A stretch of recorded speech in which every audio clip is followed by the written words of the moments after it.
A goal was scored in a World Cup final that nobody could prove went in, and the man who decided it counted, he was standing in the wrong place to even see it clearly. That decision changed football history. And the wild part, the entire argument comes down to a physics problem that took scientists with high-speed cameras decades to actually solve. Today we're going to break down exactly how that goal was given, why it was almost impossible to get right, and what it reveals about how fragile every big moment in sport actually is. This will not take long. Let's go. It's July 30th, 1966. Wembley Stadium, London. England versus West Germany in the World Cup Final. 120,000 people inside, hundreds of millions watching on television around the world. England are hosting their first ever World Cup and they are right in the middle of it. The score is tied 2-2. Extra time, and then it happens. England's Geoff Hurst receives the ball, turns, and fires a shot at goal. The ball rockets downward, smashes off the underside of the crossbar, and bounces somewhere near the goal line. The German goalkeeper scrambles. The ball comes back out into play. And then, chaos. England celebrate. Germany protest. The referee has no idea. And in that frozen moment of confusion, the entire match, the entire tournament, hangs on one question. Did the ball cross the line?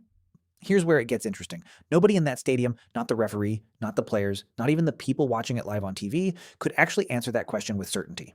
A goal in football is scored when the whole ball crosses the whole goal line. Not half the ball, not most of the ball, the whole ball. Every millimeter of it has to be on the other side of that line. That sounds simple? It isn't, because the ball is round and the goal line is flat. When a round ball bounces straight down from a crossbar and lands right on or near that line, the geometry gets genuinely tricky.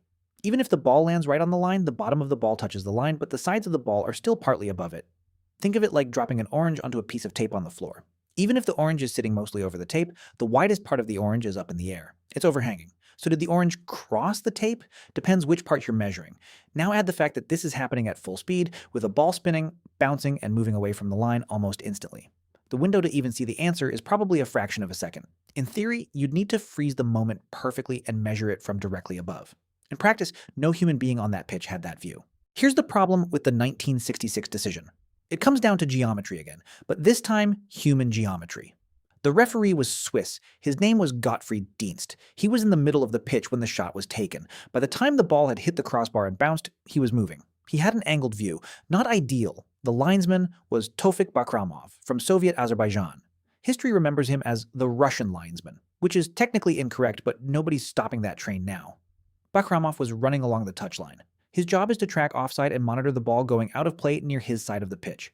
He was not standing on the goal line. He was not even close to the goal line. He was somewhere near the corner flag area, watching from an angle. And from that angle, he made a call that changed football forever. Here's what actually happened when Dienst blew his whistle and walked over.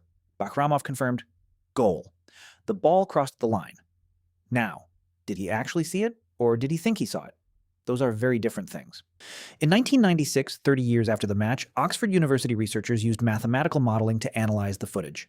Their conclusion? The ball probably did not fully cross the line. The back of the ball appeared to be right on the line or fractionally over, but the whole ball crossing was never clearly established. Then in 2016, another team from the University of Oxford used more advanced image processing to look at it again. Same conclusion. Not in. The ball bounced at an angle.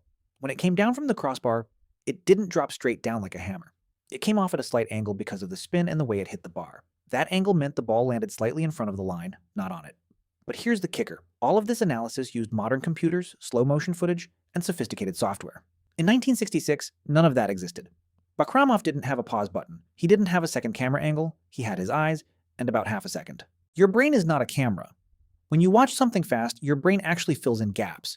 It predicts what's happening based on what it expects to see. Scientists call this predictive processing.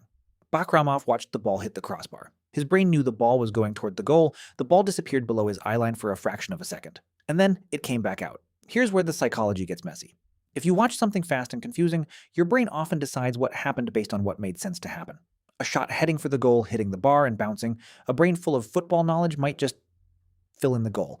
This is not unique to Bakramov. This happens to every human who watches sport at full speed. It's why video review systems were eventually introduced in nearly every major sport in the world. Because human eyes, even expert ones, are genuinely unreliable for close calls. You know the type of decision. The one where you're absolutely certain you saw something and then you watch it back and realize you saw what you expected to see. That's probably what happened at Wembley. In 1966, there was no VAR. There were no goal line cameras. There was no Hawkeye. There wasn't even a slow motion replay readily available for the referee to consult. There was one television broadcast camera angle that caught the incident, and even that footage, when you watch it today, is blurry, shot from a distance, and almost completely unhelpful. The system for making this decision was, the referee looked at the linesman nodded, and that was it. That was the entire review process for the most important match in the history of English football. In theory, two trained officials with good positioning should be enough to make this call. In practice, neither of them had a good enough view and the technology to know that didn't exist yet.